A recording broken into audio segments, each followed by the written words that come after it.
오늘 우리가 읽은 성경 구절, 특히 사무엘상 16장 7절 말씀은 우리가 잘 아는 말씀입니다. 그러나 한편 우리가 세상을 살아가면서 잘 지키지 못하는 말씀이기도 합니다. 내가 보는 것은 사람과 같이 아니하니 사람은 외모를 보거니와 나 여호와는 중심을 보느니라. 여기서 외모는 눈을 이야기하고요, 중심은 마음을 가리킵니다. 외모가 육신의 눈을 의미한다면 중심은 마음의 눈을 의미하는 것입니다. 즉 인간은 사람의 그 눈, 육신의 눈으로 사람을 판단하지만 하나님은 사람의 그 마음속의 생각까지도 꿰뚫어 본다는 말씀입니다. 한마디로 사람의 판단 기준과 하나님의 판단 기준이 다른 것입니다. 그렇다면 사람의 눈이 아닌 하나님의 눈으로, 사람의 관점이 아닌 하나님의 관점으로 사람을 보아야 하는데, 우리의 눈은 지극히 가시적이고 현상적인 데에 반응을 하고 맙니다. 그저 눈에 보여지는 대로 쉽고도 단순하게 판단하고 믿어버리는 것입니다. 그런데 오늘 우리가 읽은 본문 말씀을 보면요, 이스라엘의 사사요 대제사장이었던 사무엘 역시 눈에 보이는 대로 판단하고 마는 어리석은 행동을 하고 있습니다. 그렇다면 사무엘 역시 인간적인 한계를 벗어나지 못한 것입니다. 이스라엘의 초대왕이었던 사울이 계속해서 하나님께 불순종하는 죄를 짓게 되자 하나님은 사울 대신에 이스라엘의 새로운 왕을 세우고자 하셨습니다. 그래서 사무엘은 하나님이 가르쳐 주신 대로 암 송아지를 끌고 베들레헴 사람 이새를 찾아가게 됩니다. 그런데 사무엘이 숫 송아지가 아니라 암 송아지를 끌고 갔다는 것은, 지금 하나님께 송아지를 끌고 가는 것은 제사를 드리기 위해서인데, 숫 송아지가 아니라 암 송아지를 끌고 갔다는 것은 이 제사의 성격이 화목제라는 것을 알 수 있습니다. 하나님과의 그 친교를 위한 제사는 다른 제사와 달리 제물에 크게 구분이 없다고 제가 지난주에 말씀을 드렸습니다. 나이나 성별에 상관없이 이 제물을 선택할 수가 있었고요. 또한 제사를 드리고 난 다음에는 제사장 이외에도 가족이나 이웃과 더불어서 그 제물을 나누어 먹을 수 있는 제사가 화목제라고 말씀을 드렸습니다. 그래서 지금 사무엘은 이새의 집에서 하나님께 화목제를 드리러 간 것입니다. 그렇다면 이 화목제의 성격상 그 베들레헴 사람 이새와 그의 아들들을 초청하는 것이 너무도 자연스러운 일이라는 것입니다. 이렇게 하는 이유는요, 사무엘이 사울을 두려워했기 때문입니다. 사무엘의 안전을 위해서 화목제를 드리고 이새와 그의 아들들을 청하는 것입니다. 여러분, 만약에 지금 현재 이스라엘의 왕이 사울 왕이 사무엘이 자기가 아닌 다음의 왕을 선택하기 위하여 베들레헴 이새의 집을 찾아간다는 것을 알게 된다면 이 사무엘의 그 목숨이 위험할 수도 있기 때문에 하나님께서는 지혜롭게 지금 화목제를 통하여서 그 이새와 아들들을 초청하게 하신 것입니다. 그렇다면 이새의 아들 중 하나에게 기름을 부어서 이스라엘의 왕으로 세우고자 하는 하나님의 뜻을 알 수가 있는 것입니다. 이새의 맏아들은 엘리압이었습니다. 사무엘은 엘리압을 보자마자 그가 바로 하나님의 택하신 자라고 마음속으로 생각을 했습니다. 왜냐하면 엘리압의 용모가 준수했기 때문입니다. 앞서 사울을 왕으로 세울 때도 사울의 외모가 중시되었지 않습니까? 사울은 준수한 소년이었고 백성들 가운데 섰을 때에 그 키가 다른 사람보다 어깨 위만큼 컸다고 이야기를 했습니다. 즉 다른 사람들은 사울의 하셨다는 것입니다. 그런 사울의 외모를 보고 모든 백성들이 만족해 했습니다. 사무엘상 10장 24절에 보면 사무엘이 이렇게 외치지요. 사무엘이 모든 백성에게 이르되 너희는 여호와께서 택하신 자를 보느냐? 모든 백성 중에 짝한 이가 없느니라 하니 모든 백성이 왕의 만세를 외쳐 부르니라. 여러분, 사울의 외모가 얼마나 뛰어났으면 사무엘과 백성들이 그의 외모를 보고 반했다는 것입니다.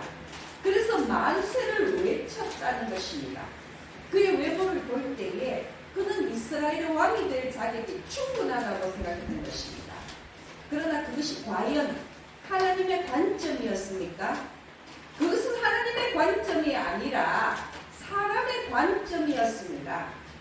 백성들이 워낙 왕이 생기기를 원했고 또한 백성들이 그토록 그들의 마음에 맞는 자를 뽑기를 원했기 때문에 하나님이 사울을 왕으로 뽑으신 것은요, 백성들의 그 소원하는 마음에 적합하도록 한번 허락하신 것입니다.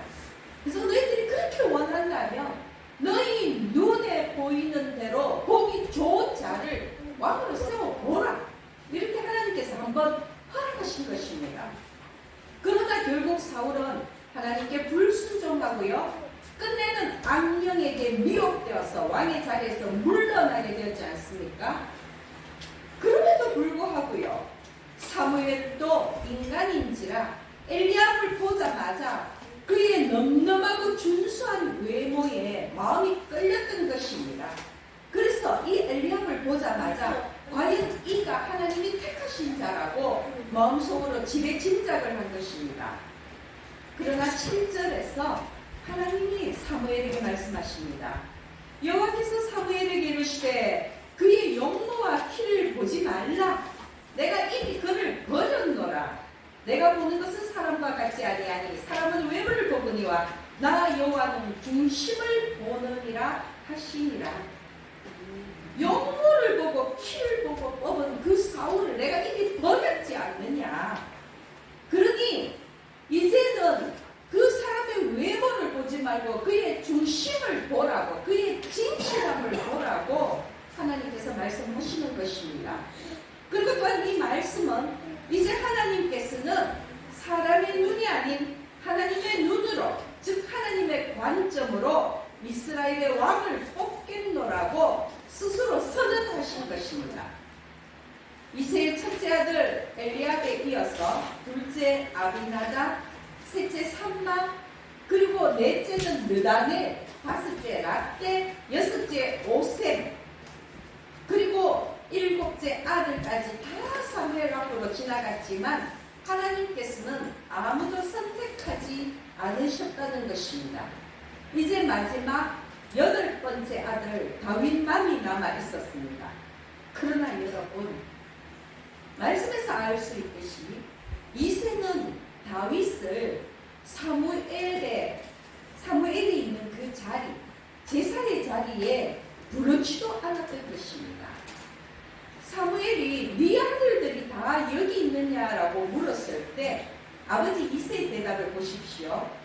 11절을 보면요, 아직 막내가 남았는데 그는 양을 지키나이다.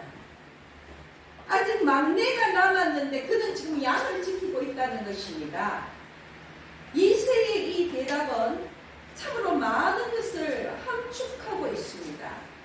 이새는 자기 막내 아들 그 다윗의 이름조차 생략한 채 그저 막내라고만 했습니다. 이것은 귀여운 막내로서의 호칭이 아닙니다.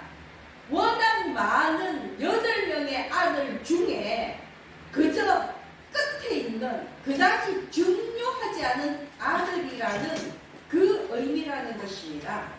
만약 그가 중요한 아들이라고 생각했다면 사무엘과 같은 귀한 손님이 오는 자리에 초청하지 않았겠습니까? 그를 부르지 않았겠습니까? 지금 사무엘이 이새와 그의 아들들을 초청했고 이새는 그 아들들을 사무엘 앞으로 데려와야 하는데, 그러면 들에 있는 그 양은 누가 돌봅니까? 누가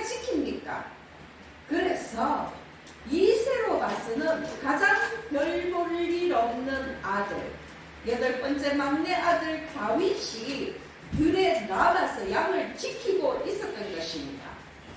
적어도 아버지 이새에게 있어서 다윗은 그런 존재였던 것입니다.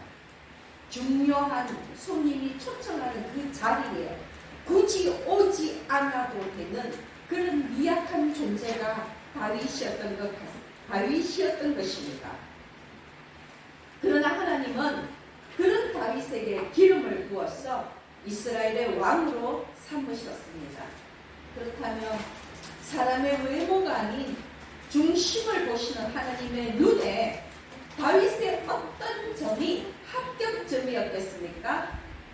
다윗은, 결론부터 말씀을 드리면 다윗은 하나님의 마음에 맞는 사람이었던 것입니다. 사무엘상 13장 14절을 보면요, 분명히 나와 있습니다. 사무엘이 사울에게 이제 왕의 나라는 길지 않을 것이라고 말하면서 무엇이라고 이야기하느냐면, 여호와께서 그의 마음에 맞는 사람을 구하여 여호와께서 그를 그의 백성의 지도자로 삼으셨느니라고 대답을 하고 있습니다. 여호와께서 그의 마음에 맞는 사람을 구한다고 했습니다. 그런데 하나님이 지금 다윗에게 기름 부으셨습니다. 그렇다면 다윗은 다른 모든 것을 떠나서 하나님의 마음에 맞는 사람이라는 결론인 것입니다. 소위 다윗은 사람의 마음이 아니라 하나님의 마음에 맞는 자였던 것입니다. 다시 말씀을 드리면 다윗은 사람의 눈에는 띄지 않았지만 하나님의 눈에 띄인 자라는 것입니다. 오늘 본문 12절을 보면요, 다윗이 사무엘에게 불려 나왔을 때에 그의 빛이 붉고 눈이 빼어나고 얼굴이 아름답더라고 표현하고 있습니다. 그의 빛이 붉고, 학자에 따라서는 그가 얼굴이 건강한 붉은 혈색이었다고 얘기하는 사람도 있고, 그의 머리카락 색깔이 붉은색이었다고 이야기하는 사람도 있습니다. 어쨌든 다윗의 그 눈이 아주 총기로 반짝이고 그 얼굴이 아름다웠다고 했습니다. 그러나 여러분, 이것은 지금 이 다윗의 외모를 표현하는 것은 이미 사무엘이 하나님의 관점에서 본 모습이지 단순히 다윗의 그 외모가 아름다웠다는 것은 아니라는 것입니다. 물론 다윗의 외모가 못생겼다는 것은 아닙니다. 그러나 이러한 표현은 오히려 그의 내면의 아름다움이 더 컸다라고 봐야 한다는 것입니다. 그는 하나님의 마음에 맞는 자였다는 것입니다. 외모가 준수했다 할지라도 그의 중심은 그의 외모를 능가할 만큼 그의 인격과 품성과 그의 진실됨은 더 뛰어났다라는 그 의미라는 것입니다. 그리고 다윗이 기름 부음을 받고 여호와의 영에 크게 감동된 이후에 다윗의 재능과 인격은 더욱더 충만해져 갔을 것입니다. 사무엘상 16장 18절, 우리가 오늘 읽은 본문 말씀 그 뒤에 이어지는 말씀을 보면요, 다윗을 소개한 구절이 나오는데, 소년 중 한 사람이 대답하여 이르되 내가 베들레헴 사람 이새의 아들을 본즉 다윗을 이야기하는 것입니다. 수금을 탈 줄 알고 용기와 무용과 구변이 있는 준수한 자라, 여호와께서 그와 함께 계신도이다. 여러분, 이 말씀은 무엇을 의미하겠습니까? 다윗이 하나님의 영에 감동된 이후에 하나님이 그와 함께 하심으로 말미암아 다윗은 장차 왕으로 갖추어야 할 신체적이고 영적인 그 성숙을 점점 더 이루어갔다는 것입니다. 점점 그의 재능이 충만해져 갔다는 것입니다. 다윗은 이제 예전처럼 사무엘 앞에 불려 나오지도 못한 그런 존재감 없는 인물이 아니라는 것입니다. 이새의 별 볼 일 없는 양치는 막내 아들로 남은 것이 아니라 이제 다윗은 누구에게 누구에게나 인정받고 누구에게나 회자되는 인물이 되었던 것입니다. 담대한 용기와 탁월한 능력 그리고 예술적인 재능까지도 지닌 자로 왕의 면모를 갖춘 것입니다. 그 이유는 18절의 말씀처럼 여호와께서 다윗과 함께 하셨기 때문입니다. 하나님이 보신 다윗의 중심, 그것은 과연 무엇이었을까요? 다윗은 하나님의 마음에 합한 자라는 것인데, 그럼 하나님이 그 다윗 안에서 다윗의 중심에서 무엇을 보셨느냐는 것입니다. 다윗의 중심에는 순수한 여호와 신앙이 있었습니다. 여러분, 다윗을 소개하는 다윗에 관한 성경 구절이 나오는 그 모든 것들을 찾아보면요, 늘 다윗을 어떻게 표현하느냐 하면 그는 여호와께 순수했다는 것입니다. 여호와를 향한 순수한 마음이 있었다고 다윗을 표현하고 있습니다. 그것이 하나님의 마음에 합한 이유입니다.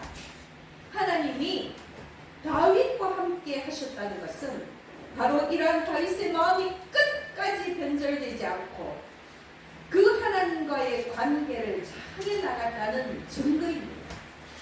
물론 다윗의 개인적인 일생을 보면요, 그는 완벽한 인물은 아니었습니다. 지극히 인간적이고 불완전한 모습들도 다윗에게는 있었습니다. 그에게는 왕비만 무려 8명이었습니다. 수많은 척들이 있었고요, 후궁들이 있었고, 아들만 21명이었습니다. 심지어 그의 아들 중에 압살롬은 아버지를 왕위에서 몰아내고자 반역까지 일으킨 그런 아들이었습니다. 도덕적으로 완벽한 인물이었기 때문에 하나님께서 다윗을 사랑하신 것이 아닙니다. 그럼에도 불구하고요, 다윗은 늘 하나님 앞에서 겸손했습니다. 늘 하나님의 말씀에 순종했습니다. 혹시나 죄를 짓게 되면 그는 늘 하나님 앞에 나와서 회개했다는 것입니다. 우리가 시편 말씀을 보면 시편에 있는 70편 이상이 다윗이 저자라고 밝히고 있는데요, 그 다윗의 시는 다윗의 기도라는 것을 여러분 기억하셔야 합니다. 하나님께 드리는 기도였고, 그 기도 속의 대부분은 하나님을 찬양하며 하나님 앞에 자신의 그 부끄러움을, 연약함을, 부족함을 회개하는 그러한 시였다는 것입니다.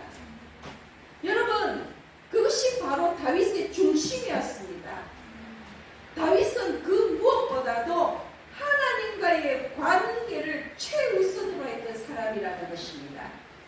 그의 겸손과 그의 순종이, 그의 인간적인 연약함과 부족함에도 불구하고 하나님께서 끝까지 다윗을 사랑하고, 또한 다윗이 끝까지 하나님과 관계를 맺어갈 수 있는 그 원동력이 되었던 것입니다. 그것이 다윗의 중심이었다는 것입니다. 다윗이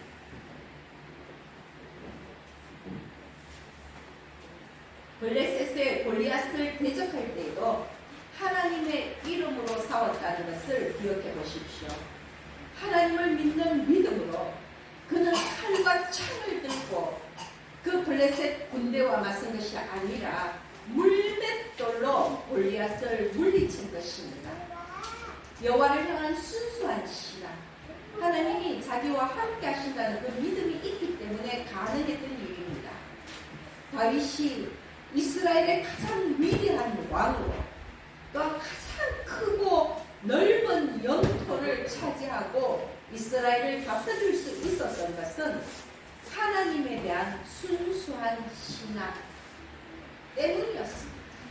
그것이 다윗의 중심이었습니다. 그리고 그것이 여호와의 신이 떠난 사울 왕과 여호와께서 함께 하신 다윗 왕의 차이점이고, 그 차이점이 결국은 성공한 왕과 실패한 왕으로 갈라놓은 것입니다. 여러분, 분명히 말씀을 드리지만 통해서 우리의 외모나 우리의 재력이나 우리의 학벌이나 지위 같은 외적인 조건들이 우리 인생의 목표가 되었으면 안 된다는 것입니다. 우리가 예수를 믿는 크리스찬이라면 부모의 영향력이나 지위나 학벌, 부와 권력, 인맥에 의존해서 세상을 살아서는 안 되는 것입니다. 물론 세상 사람들에게 그러한 조건들은 그들의 인생을 판가름할 수도 있겠지만 우리는 달라야 합니다. 우리의 능력과 도움은 오직 예수 그리스도임을 믿어야 하는 것입니다. 우리의 중심에는 오직 예수 그리스도만이 있어야 합니다. 그래서 우리는 사람의 눈이 아니라 하나님의 눈에 띄는 그런 자들이 되어야 하는 것입니다. 다윗처럼 하나님의 눈에 띄고 하나님이 함께 하실 때에 하나님은 우리를 통하여 일하시는 것입니다. 그래서 여러분에게 묻고 싶습니다. 여러분은 세상에서 성공하는 삶을 살기를 원하십니까? 아니면 세상에서 승리하는 삶을 살기를 원하십니까? 여러분, 성공과 승리는 다르다는 것을 아시지요? 세상의 부와 명예와 권력을 얻기 위하여 몸부림치는 그런 성공을 향해 달려가는 삶이 아니라 예수 이름으로 예수를 위하여 사는 삶, 세상을 이기는 세상의 모든 것들을 분토와 같이 여길 수 있는 그러한 승리하는 삶을 살기를 예수님의 이름으로 축복합니다. 여러분, 성공하는 삶이 아니라 승리하는 삶을 살아야 합니다. 세상 사람들이 다 가지고 자랑하는 그 자랑을 소유하기 위해 몸부림치는 것이 아니라 세상이 주지 못한 것을 주시는 여호와 하나님을 내 중심에 모셔드리고 예수 이름만으로 승리하는 그 삶을 살아야 한다는 것입니다. 나 자신을 자랑하기 위해 세상에 집착한다면 오히려 사울처럼 실패하고 말 것입니다. 고린도전서 1장 26절에서 29절 말씀입니다. 조금 길지만 제가 읽어드리겠습니다. 형제들아, 너희를 부르심을 보라. 육체를 따라 지혜로운 자가 많지 아니하며 능한 자가 많지 아니하며 문벌 좋은 자가 많지 아니하도다. 그러나 하나님께서 세상에 미련한 것들을 택하사 지혜 있는 자들을 부끄럽게 하려 하시고 세상에 약한 것들을 택하사 강한 것들을 부끄럽게 하려 하시며 하나님께서 세상에 천한 것들과 멸시받는 것들과 없는 것들을 택하사 있는 것들을 피하려 하시나니 이는 아무 육체도 하나님 앞에서 자랑하지 못하게 하려 하십니다. 아멘. 여러분, 하나님이 우리에게 하시는 말씀이 무엇입니까? 세상적인 가치 판단에서 벗어나라는 것입니다. 사람의 관점이 아니라 하나님의 관점으로 외모가 아니라 중심을 들여다보라는 것입니다. 또한 아무리 보잘것없는 외적인 조건도 하나님이 쓰시는 데는 아무 걸림돌이 되지 않는다는 것입니다. 왜냐하면 하나님이 고쳐 쓰시기 때문입니다. 하나님의 능력을 부어 쓰시기 때문입니다. 그래서 우리의 외적인 조건은 하나님이 일하시는데 아무런 소용이 없다는 것, 여러분 꼭 기억하시기 바랍니다. 우리 인생의 주권자는 오직 하나님이십니다. 노력하지 말아라는 말씀이 아닙니다. 성공하지 말아라는 것이 아닙니다. 세상에 어떤 자로 살아라는 것이 아닙니다. 내가 아니라 하나님이 하시도록 그렇게 하라는 것입니다. 사람의 눈에 띄도록 발버둥 치는 것이 아니라 하나님의 눈에 띄도록 우리의 중심을 바로 세워야 한다는 것입니다. 다윗은 성경에서 가장 빈번하게 등장하는 인물입니다. 구약에서만 무려 600번 이상, 신약에서 그 이름 60번 이상이 나오고 있습니다. 다윗은 전쟁에서 한 번도 패한 적이 없습니다. 그러나 이러한 그의 업적 중에서 가장 훌륭한 업적은 그가 끝까지 하나님과 함께하여서 예수 그리스도의 조상이 되었다는 것입니다. 한낱 양측이었던 다윗이 이스라엘의 왕이 되었고 예수 그리스도 세상을 구원하신 우리 주님의 조상이 되었다는 것, 그것이 다윗의 가장 명예로운 업적임을 기억하십시오. 사람이 가질 수 있는 큰 영광, 가장 큰 영광을 다윗이 소유한 것입니다. 그 이유가 무엇입니까? 그 중심에 여호와 신앙, 순수한 여호와 신앙이 있었기 때문입니다. 하나님의 마음에 맞는 자였기 때문입니다. 그러므로 여러분, 저는 분명히 여러분께 고면을 드립니다. 여러분이 무엇을 하고자 한다면, 여러분이 무엇이 되고자 한다면, 여러분이 무엇을 이루고자 한다면 가장 우선적으로 해야 할 것이 하나님의 마음에 맞는 자가 되어야 한다는 것입니다. 하나님의 말씀대로 살면서 하나님의 뜻에 순종하고 크리스찬으로 부끄럽지 않는 삶을 살아갈 때 하나님이 그래 이제 너는 합격이야 라고 말씀하실 때 우리의 모든 소원과 간구가 이루어지는 것입니다. 예수 그리스도 외에 그 무엇도 자랑하지 않는 겸손한 삶을 살아갈 때에 하나님께서 그래 내가 너로 향하여 너로 인하여 영광을 받겠노라고 그렇게 선언하시는 것입니다. 그러기 위해서는 우리의 시각부터가 우리의 눈부터가 사람의 외모가 아니라 중심을 보는 것으로 바뀌어야 하는 것입니다. 90년대 영어 학습지에 소개된 유명한 예화가 하나 있어서 들려드리겠습니다. 어느 시골에 한 사람이 살고 있었는데요. 어느 날 해질 무렵에 한 청년이 찾아와서 숙식을 구걸했습니다. 거의 거지와 같은 모습으로 찾아와서 갈 것도 없고 먹을 것도 없으니 숙식만 제공해 준다면 정말로 열심히 일하겠노라고 했습니다. 그래서 주인이 허락을 한 뒤에 청년은 정말 성실히 열심히 그 집에서 일을 했습니다. 기껏해야 짚을 쌓아 놓은 그러한 창고에서 살면서도 불평 없이 자기의 맡은 일을 충실히 해 나갔습니다. 그런데 그만 이 청년이 그 주인의 딸과 사랑에 빠지고 말았습니다. 그리고 서로 결혼을 약속했습니다.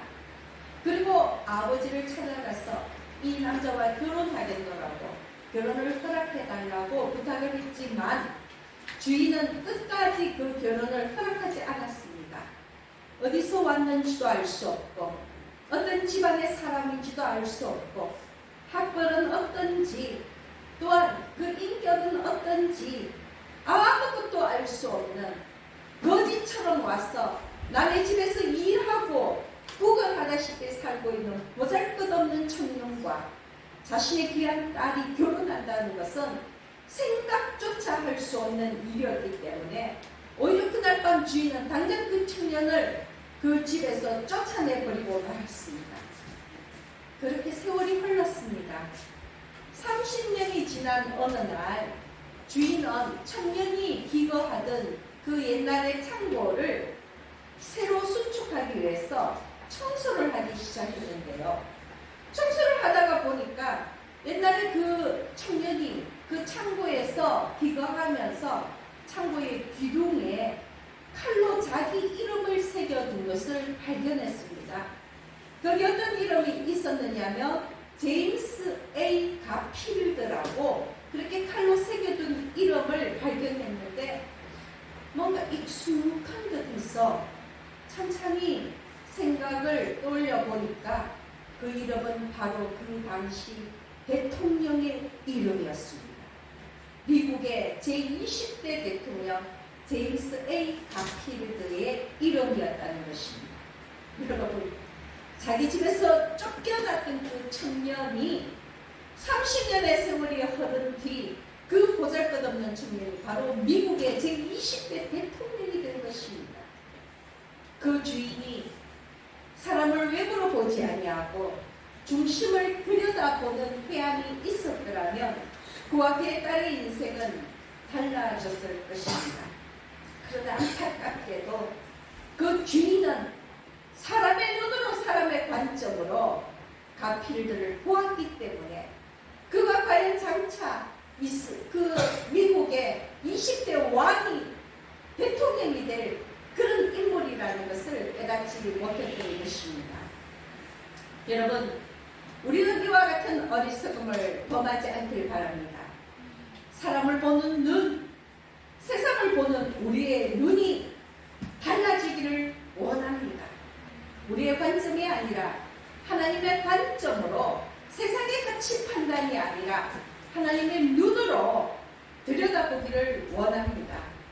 그러므로 오늘 말씀을 함께 나눈 여러분 모두가 아무 육체도 하나님 앞에서 자랑할 뜻이 없음을 깨닫고 하나님의 눈으로 사람의 중심을 보는 여러분 되시기를, 그리하여 하나님 앞에 귀 쓰임 받기를 예수님의 이름으로 축원합니다. 아멘.